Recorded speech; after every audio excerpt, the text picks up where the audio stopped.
Hi, this is Barbara back again, training people and talking about my Sunrise program. One of my trainees just asked me why we join people, and sort of like, why do we keep joining people? How long do we keep joining people? Like, do we cut it down after a while? That's sort of all separate, different questions. But the most central thing is that a person who is autistic isms, we call it isming. People in the Sunrise program have called it isming. I run a Sunrise program, not the Sunrise program, my version. And isming is just an outward symptom of that a person really needs to do something to sort of take care of themselves neurologically, and that they are really feeling kind of frayed by what's going on around them. So it's like a really good thing for them to feel like recentered neurologically. So we actually want to support and join that person all the way till they're all the way off the spectrum, because at the end of being off the spectrum, I've been told by people who did the training that I was in that it's the last thing to go. So all the other skills we're going to do, like talking in longer and longer sentences and being able to deal with multiple people in the room and all these things that are in the Sunrise developmental model. But then the isms are going to be there. They'll change form, like a person who does like this. If you insist on it, or even if they get sort of like notice something and they're into something else, they might switch to, maybe doing this. They might be doing this while they're doing what they used to do this. They'll start doing this instead, but it's still like you can tell it looks like an ism. It's kind of like repetitive and everything. So about why we join. So first of all, just to say generally, joining is good. That's why we do it. We don't need to withdraw it. The child will stop isming, because the opposite or compatible thing is to interact, and the more they interact and like interacting, the less and less they'll have to withdraw and be doing this, right? So but by nature, it's like if this thing bumps out that thing, this is like the isming, it will like fall off the map, because there won't be space for her to need the coach. She'll just be comfortable talking and everything. Okay, so I anchor everything on my training pyramid. So this is basically down here about joining. So we're going to talk about this for a second. I think everything's backward, but I didn't know that when I was right. I get to mirror right things. So that'd be kind of cool. I'll do that for one of these. For the time being, if it's all a little bit backward. But just to point out how fundamental it is, I just put your professionalism and everything, because if people don't show up, it doesn't really do a lot of good to teach or do anything.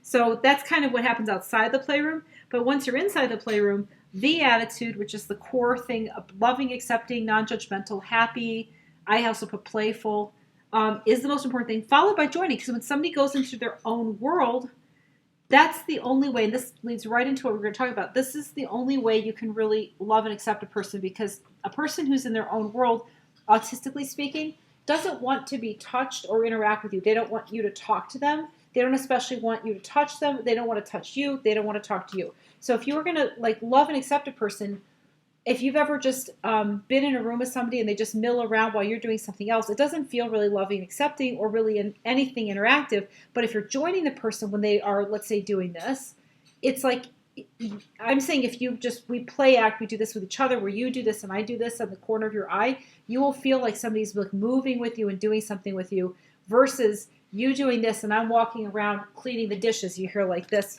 We'll look at the price of the box. It feels like you're all alone, but this feels like you're connected.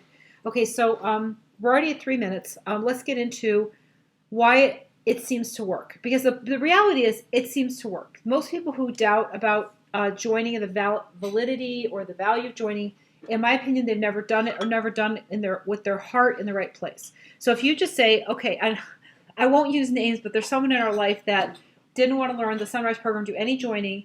And I remember one day we were matching socks, and this person was over. And I like to incorporate Anna in what we do. So taking hot socks out of the dryer, and it's all kind of fun and warm and whatever. It's kind of fun. And we were matching up socks. And so Anna was putting her hand in the socks and kind of isming. She had one on each hand. She was kind of like, I don't know what she was doing with them. And this person who was totally not in the Sunrise program, I was just saying, you join her, like do something. And she put the socks on or did something with the socks similar.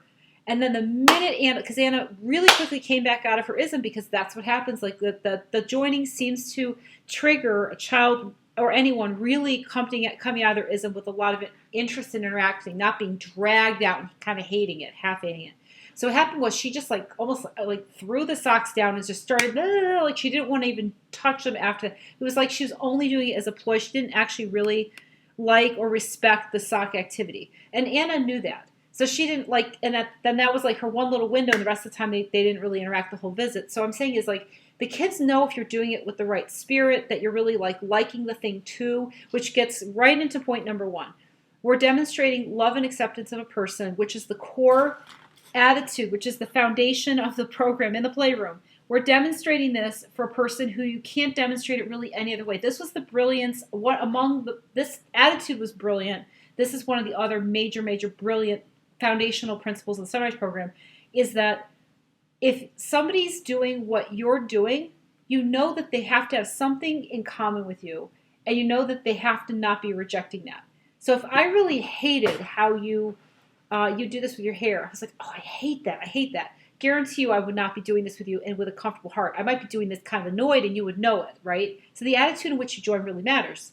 Okay, so point number one is how we demonstrate acceptance, which is going to be much more of a person's interest in coming out and dealing with you when they come out. So you're setting the groundwork for them to like you better and to feel at ease with you. And you know, it's really strange when you see somebody doing something that you really like, you go, oh, wow, I really do that with my dog too. I remember seeing people that run their dog with their stroller. I was one of the only people in where I used to live. I never saw anybody else like on a literally jogging with their dog or whatever. I was like, oh, cool, I used to do that. You feel like you have something real, and that's a real feeling. And autistic kids very rarely see anyone do anything that they do. They do some odd thing. No one's doing it. They're doing this. No one's doing it in their environment. So they feel so alone, and this really makes them feel for real without words. They get that you're connected. You care. You're something you're worth connecting with.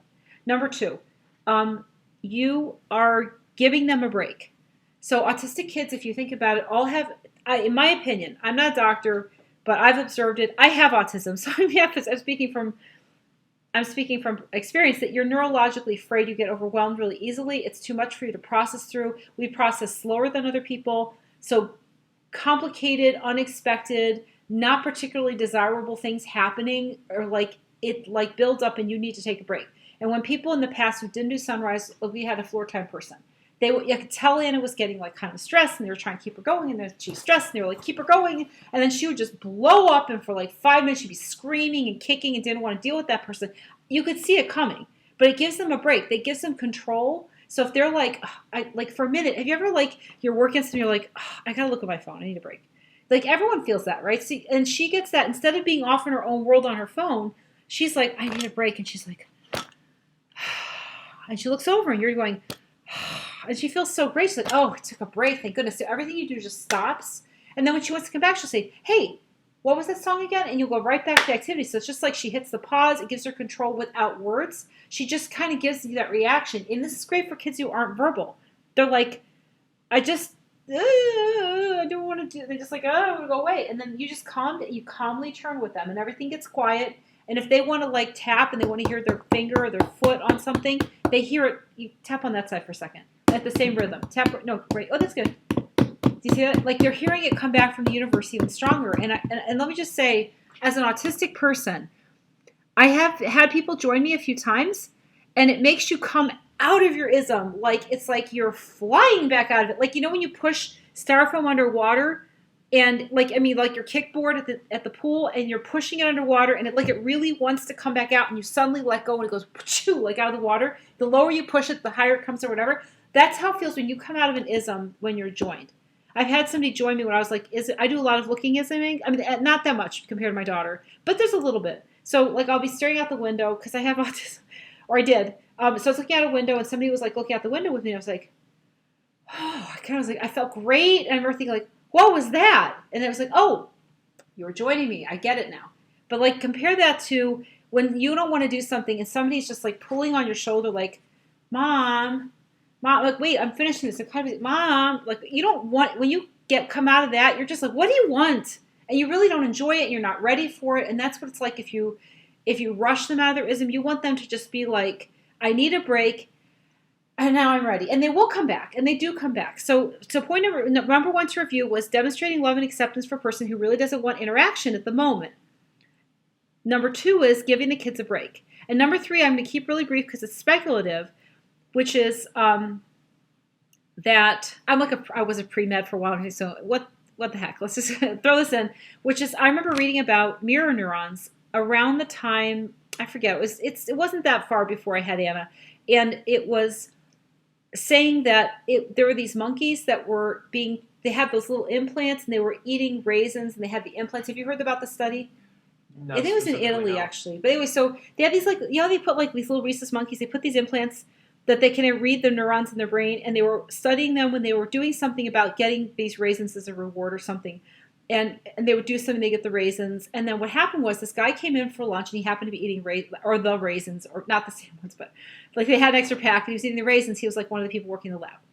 And he was thinking, well, they had the electrodes still hooked up, and he ate some of the raisins in front of the monkey. And he noticed that like a pattern fired when he was eating them that looked really similar to the pattern of when the monkey ate the raisins.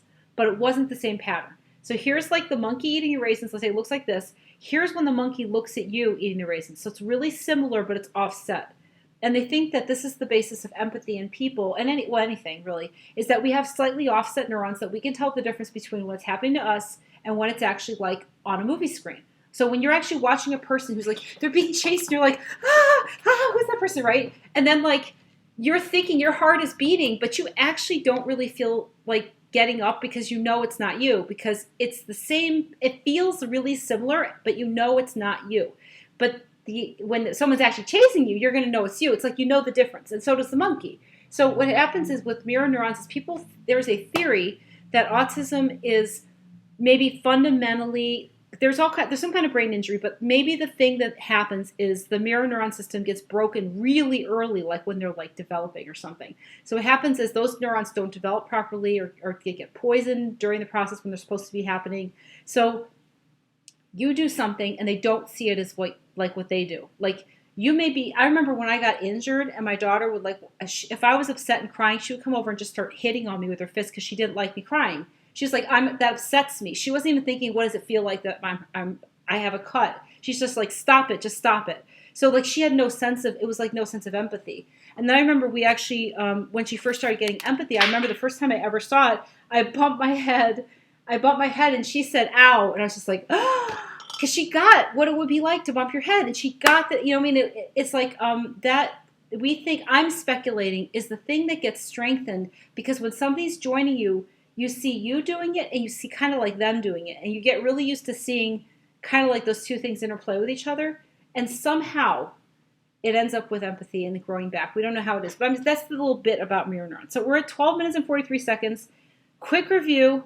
We are reviewing why to join people, the 3 major points, demonstrate love and acceptance, give the kids a break, and maybe mirror neuron recovery. Who knows?